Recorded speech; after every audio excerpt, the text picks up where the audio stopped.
Hi, it's Steve Hargadon, and welcome to the closing keynote for the Library 2.020 Sustainability in Libraries mini conference. We're so grateful for such a good day today. Thanks to Rebekkah, who's here. Special thanks to the School of Information at San Jose State University and the California Libraries Learn program. We're going to turn a minute here of time over to Dr. Sandra Hirsch.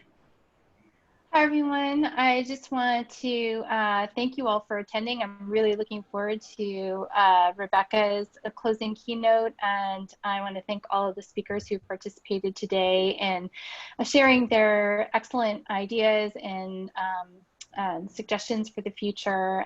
This is a really important topic, as we talked about at the very beginning and in the opening session, and I'm so pleased that we've been able to be part of that and to help support this moving forward.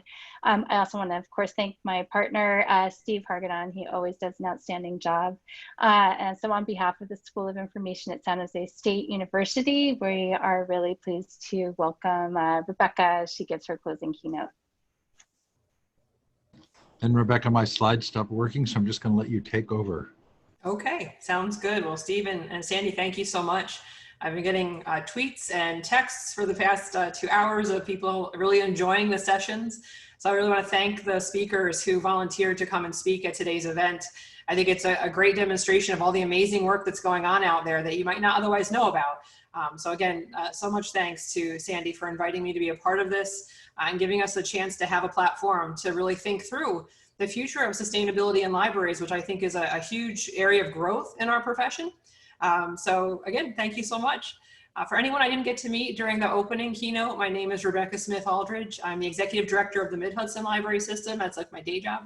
And I do some volunteer work with the American Library Association on their special task force on sustainability, as well as the Sustainable Libraries Initiative of the New York Library Association. So I say the word sustainability a lot. But today what I wanted to do is just talk a little bit about the big picture of what we're faced with, what's going on, and really get down to some real life examples of what does it look like? What does sustainability in libraries look like right now? Using those 3 categories we use to organize the conference of inspiration and catalysts, convener and connectors, and contributing to community resilience. So I hope that's what you signed up for today, because that's what you get.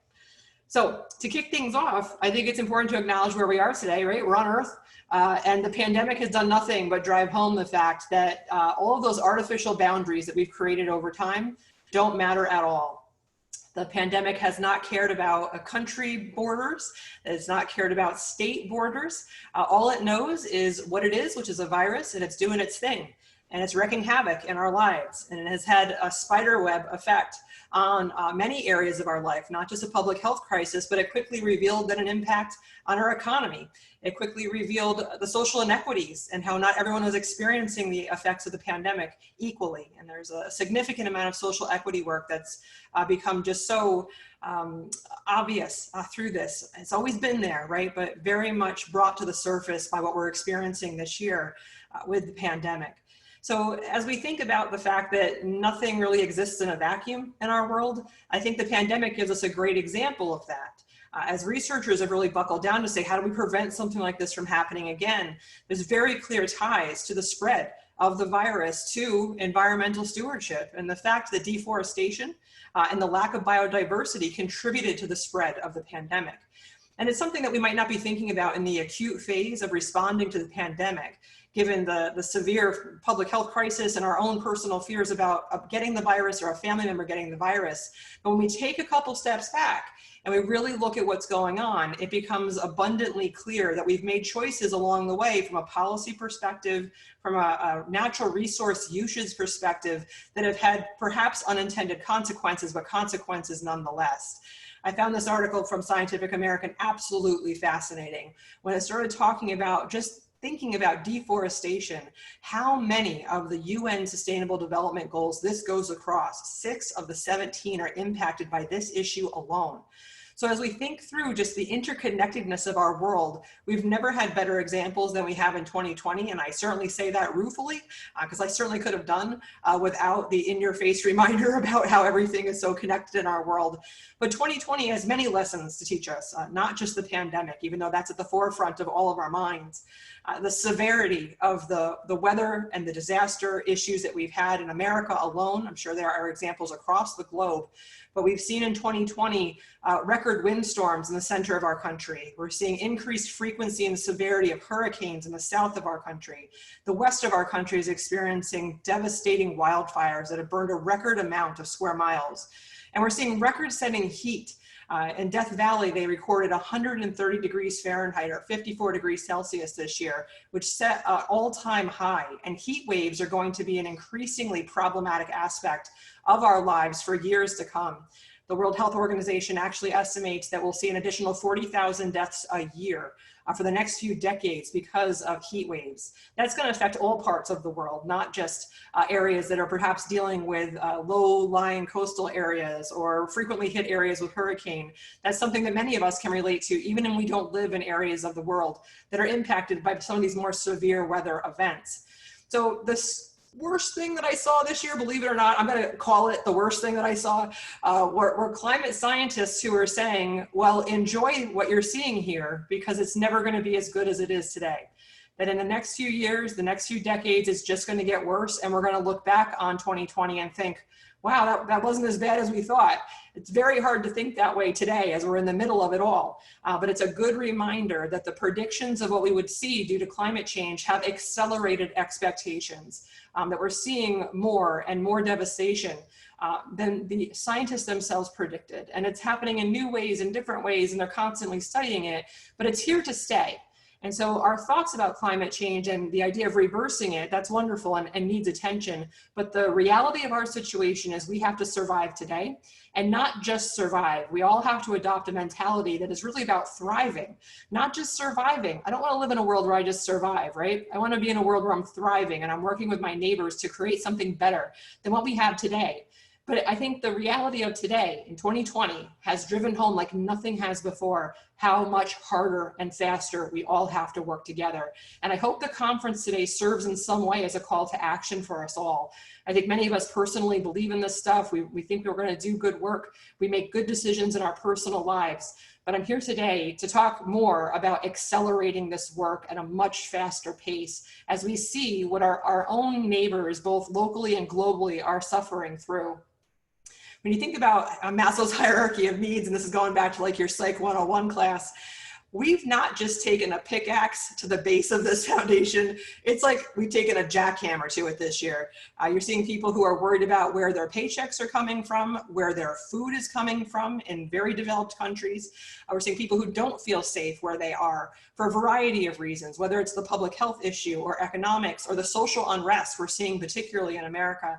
The feelings that we all need to be successful really do hit at that middle of Maslow's hierarchy of needs, that we need to feel love and belonging in order to work together to solve the problems that we're currently being faced with. And it resonated so much with me what Renee Tanner said during the opening keynote, the need to work with kindness, to find that empathy that we all need to work together and solve the problems of the day, and perhaps not follow the narratives as they're fed to us in the media, but to really think of the narratives locally and what you truly see on the ground at your library with the coworker next to you, with the volunteer trustee next to you. These are good-hearted people who are doing good work, who have chosen a profession or a place to volunteer their time because they believe in the strength of community and they believe in libraries to be a part of creating a better world around us. And that certainly gives me hope, and I hope it gives you hope too. I was reminded this year of one of my favorite books by Buckminster Fuller. This was written in 1969, The Operating Manual for Spaceship Earth. And I thought about it because of this line, that it has to be everybody or nobody. We have to make a choice. And the current structures of our world, for the most part, economically, are not set up for everybody. And we have to admit that some of the assumptions we make about how our world works, about how our economy functions, is not ideal for the future, and to think differently about that and find people who are willing to try new things.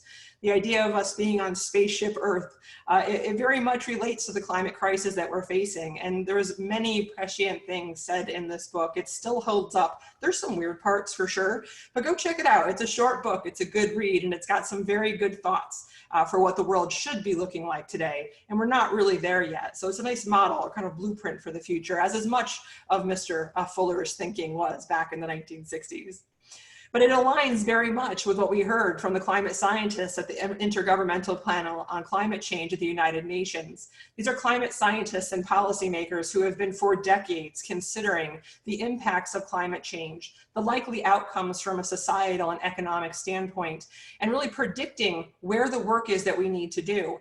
And while there's certainly climate and environmental mitigation strategies that we all need to be considering and working on and lowering greenhouse gases, the true work that needs to be done is to work better together.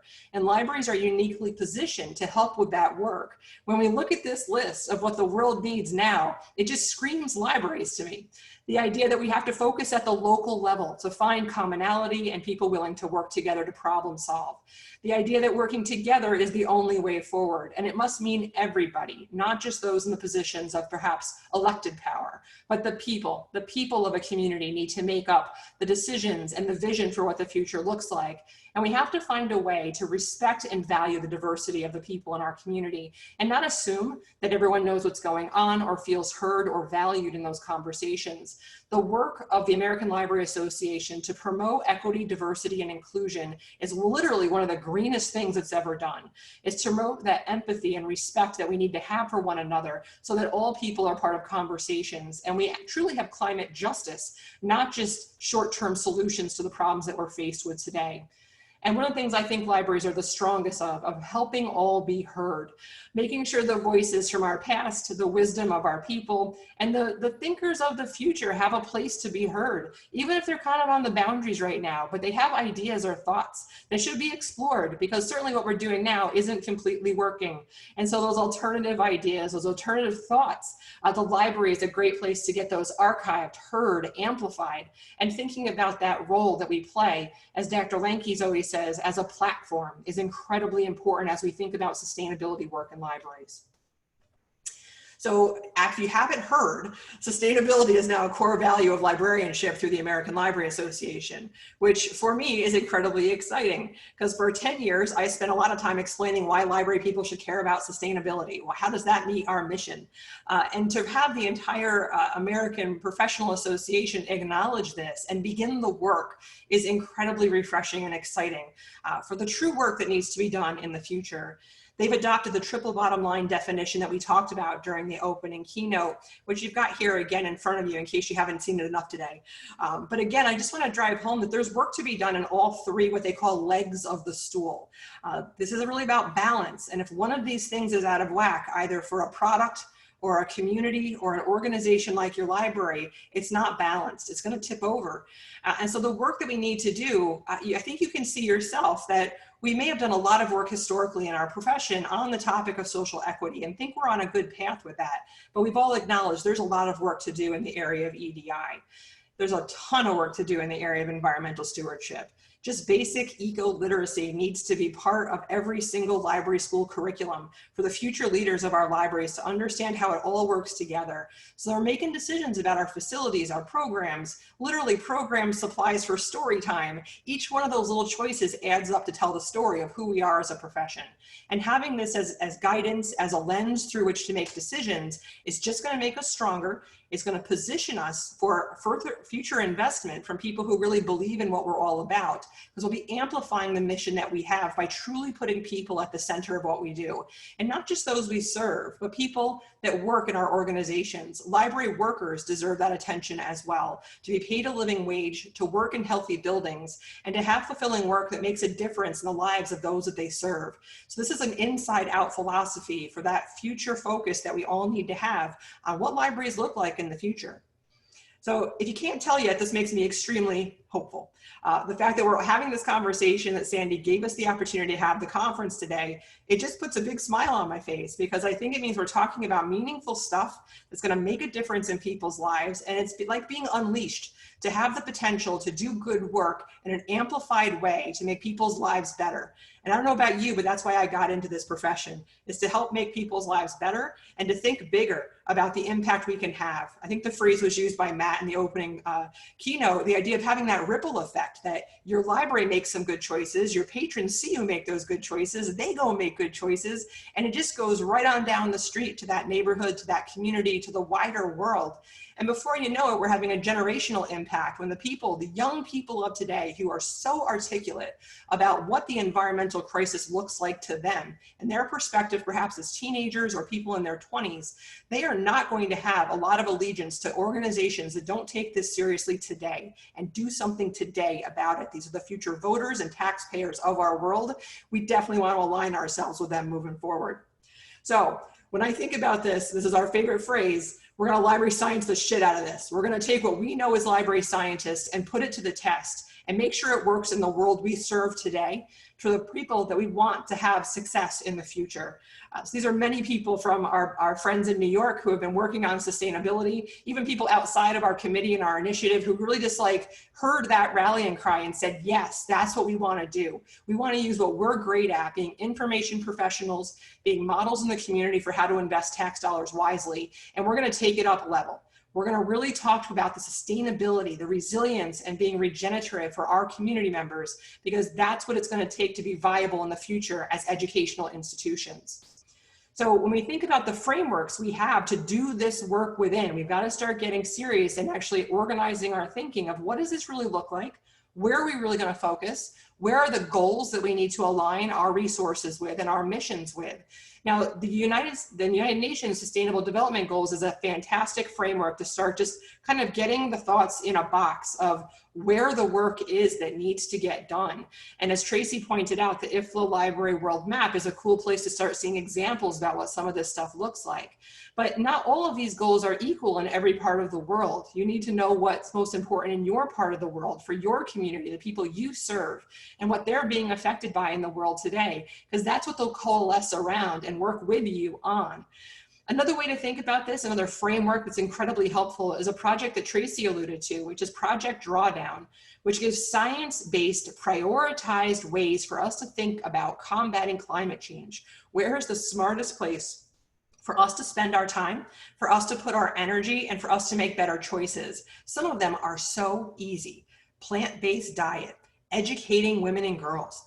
We can do that. That's doable. Maybe I don't know a lot about refrigerant management, but I bet I know someone who does, right? So making sure we've prioritized actually doing good work in the areas that are going to pay off the most is incredibly important. It can't just be what catches our fancy. It has to be what's going to have an impact. That might mean being more data-driven than we have in the past about some of the choices that we're making.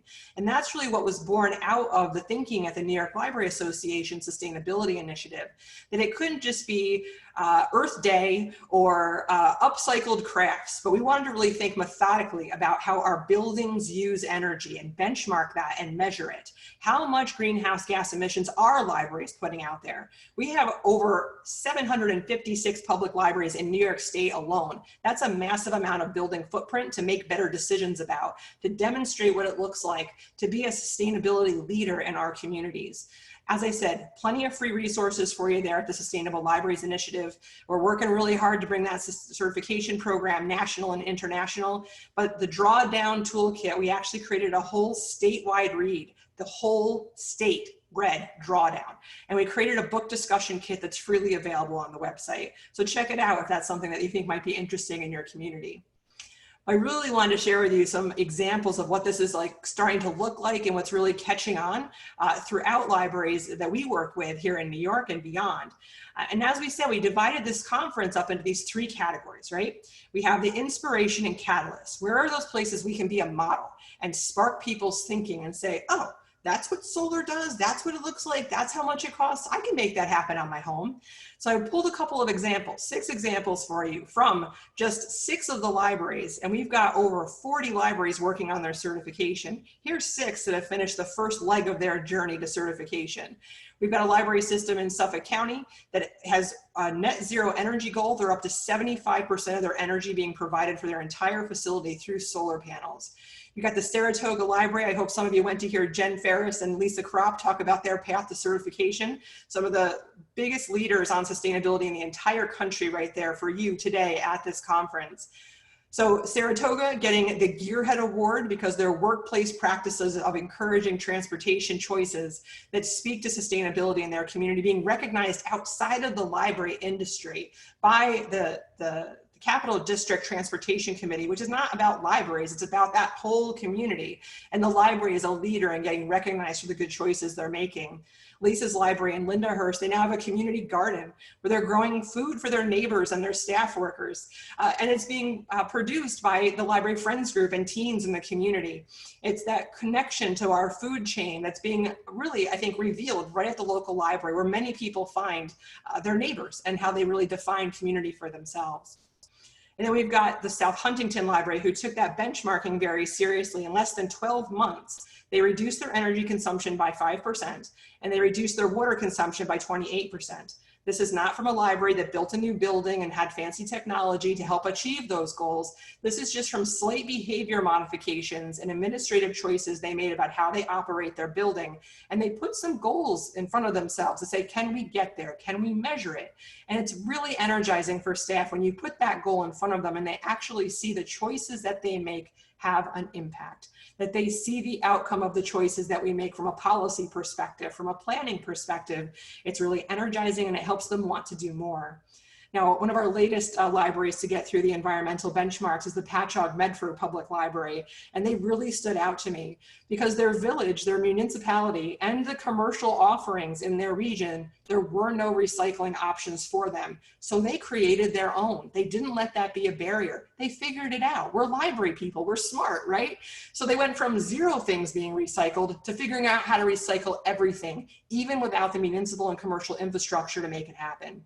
At my own organization, we decided to prioritize procurement from local and small businesses, reinvesting the money that's been entrusted to us by taxpayers back into the community to create more of a circular economy where we sit to make sure small businesses have a fighting chance in our world today of over-commercialization and really a disposable community that doesn't value small and local businesses much anymore. We wanted to demonstrate that we're a good community member who really want to see our local businesses thrive. Now, when we take a look at the community connections and convener role of libraries, and this is one of the most exciting parts of what I see for libraries in the future, you know, the first set is just getting our own house in order and doing things the right way and being known for being authentic in this work. But the real exciting then stuff starts to happen on the outside, right? When we start bringing these values to life and how we design public programs and services. So when we think about this, I wanted to tell a mini story here about a town in my system. I have a regional library system with 5 counties. This is one of the towns that our library service, the Kingston Library, which was featured in The Guardian with this very enticing title of the headline, right? The US city preparing itself for the collapse of capitalism, right? It's kind of out there. But some very cool stuff is going on in this city. And there's many, many people who are becoming a part of it. And it's a growing coalition of people who want to think different about being a resilient community in the future and willing to be the test bed for some really creative stuff. And this whole idea of how do you do systemic change, right? It's not going to happen overnight. It's probably not going to happen nationally. It's going to have to start at the local level.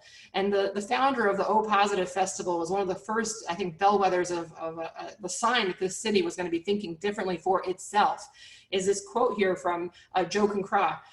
The way you change a system nationally is you do 1,000 local things and eventually the system evolves, right? It's the power of the people thinking differently, doing differently, and finding those things that work.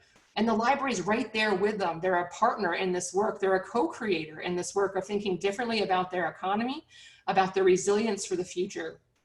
The library's latest headline is their partnership with the Kingston Equitable Internet Initiative, where they've taken the idea of community Wi-Fi into their own hands, put a big old antenna on the top of the library, and everyone in the neighborhood around the library has guaranteed internet access now, thanks to that coalition.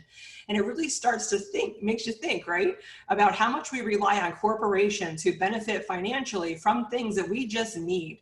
Honestly, access to the internet should be a human right, a basic human right at this point, and we're learning learned that lesson the hard way this year with remote learning.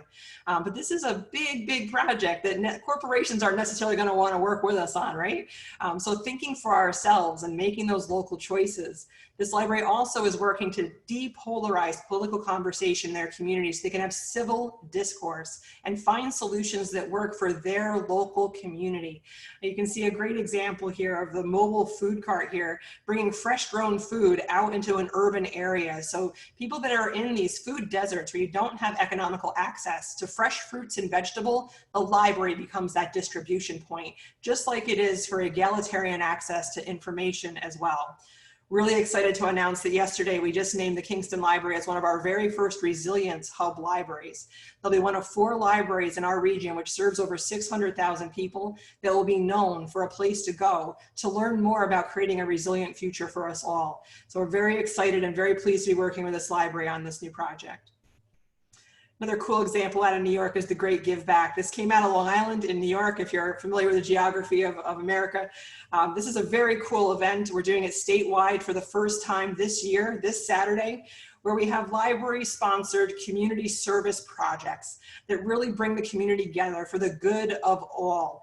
We have a particular program partner this year that we had planned for before COVID, which is the River Keeper, who is a really awesome organization that helps keep the Hudson River clean.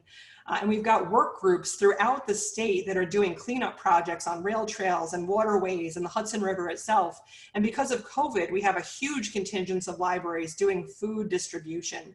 We actually have 2 counties in my system doing food fights. Who can gather enough food to win the food fight on behalf of the food pantries of the Hudson Valley? This is a marketing event that is meant to amplify the good that libraries are capable of manifesting in our communities when we just put a teeny bit of effort into the marketing aspect of this so that we're known for this type of work. That's another piece that's missing out of it. We do good work all the time. We've been doing good work like this for decades. We are not known for that though. And so getting the word out about the good work we do is part of this effort, is the storytelling aspect. And I encourage you to get really good at talking about why sustainability in libraries makes perfect sense and why we are leaders on this topic. And if we're not, why we should be leaders on this topic. The storytelling angle of advocacy is something we all need to hone our skills in. So in the third category here, contributors to community resilience, there's 2 ways to think about community resilience. There's the acute response when something happens, a disaster like a hurricane or, I don't know, a pandemic. And there's also long-term community resilience we have to think about, really looking out and looking at a horizon point to say, how do we help our community be resilient for the long haul? Here's my thinking on that regardless of which type of community resilience we're talking about, it truly all boils down to social cohesion. When you have neighbors who know one another, have respect for one another, and really honestly have empathy for one another, you're going to be able to be more resilient because they're able to work together and have care and kindness for one another. When we talk about climate justice, the sad fact is that climate change is a cruel mistress, right? It doesn't affect everyone equally. If you have socioeconomic issues, that means some people have to shelter in place during hurricanes. They don't have the finances to run to a hotel that's outside of the zone that's going to be impacted by it. There's just fundamental aspects of climate justice that need dire attention. And part of it is going to be solved by the attention to equity, diversity, and inclusion issues, and a real focus on social cohesion and strengthening the fabric of our communities. This is something that I think about a lot. If you want to read more about it, check out my library journal columns, which are freely available on Library Journal's website. The other thing we have to really think about is self-reliance. The idea of we relying on government and corporations to solve problems for us. We need to get away from that and think more about reliance on our local neighbors and our local institutions that are governed by our neighbors. And it might seem old school to think this way, but there's no more popular programs in my libraries than canning and preserving classes, gardening classes, sewing and crocheting and needlepoint classes, kind of people getting back to their roots and understanding how things work and how systems engage with each other. I hope some of you got to go hear Casey and John talk about the Repair Cafe programs in the Hudson Valley. It's a perfect example of building resilience in a community, with neighbors teaching neighbors how to fix their own stuff and becoming more self-reliant and getting less stuff in the landfill and starting to really question our consumer culture, which is honestly at the heart of many of the climate change problems that we have. The idea that we have to own everything, we have to have the latest technology, that we don't reuse things in our culture, that we don't question some of the purchases that we make, is truly at the heart of some of the economic hardships and truly environmental hardships that we have today. On the acute side of things, we need people to be more prepared for what is going to happen in the future. There's certainly some unknown element to disruption of not knowing what's going to happen next, but there's some things we can plan for, and there's plenty of resources for libraries to be leaders in helping with acute readiness for the future. The long-term readiness, I encourage you strongly to check out the Wellbeing Project in Santa Monica, California. This information is all on their municipal website.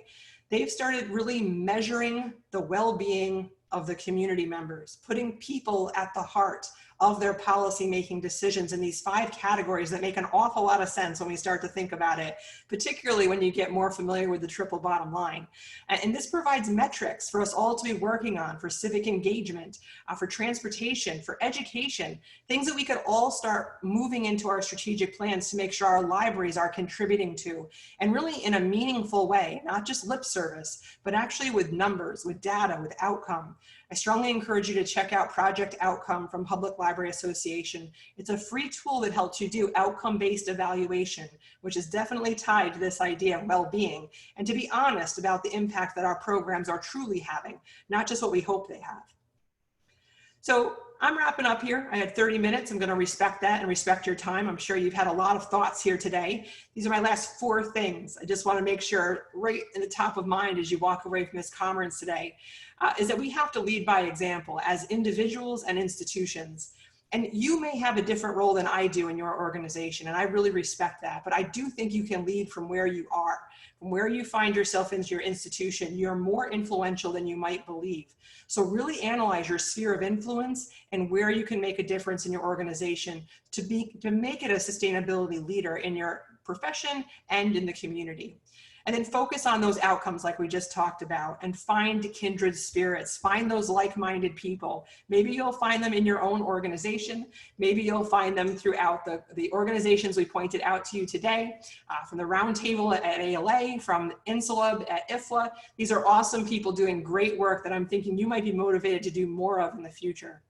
So I leave you with that. I hope you had a great time at the conference, and I'm just so excited to connect with you all. I hope you'll stay in touch. I obviously live and breathe this kind of stuff. I love hearing from people and what you're up to, what you're thinking about, what your library is doing. It just helps to make the next conference even richer. So thank you for everything that you do for your profession and your community. And I just wish you the absolute best as we leave this conference here today. Thank you so much for your time.